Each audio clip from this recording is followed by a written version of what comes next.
This is one of the Clerodendrum only. Though at first look it looks like Clerodendrum infortunatum, it's not.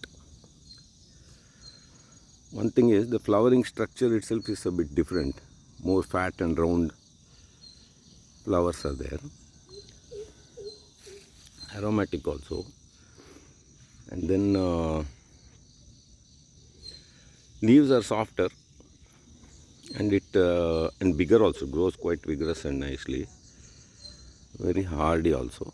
It's called Clerodendrum chinensis or chinense or something. And it's occurring naturally from northeast of India to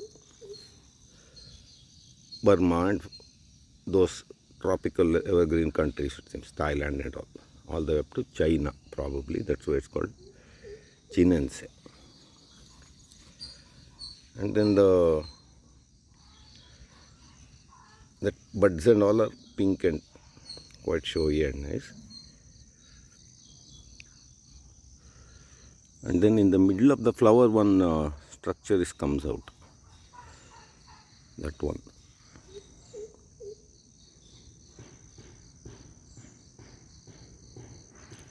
And then it's a spreading thing.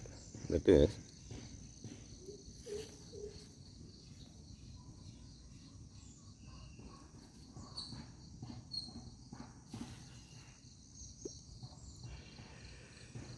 if you plant one little plant from the sides, the new shoots and all will emerge and becomes a nice bushy plant.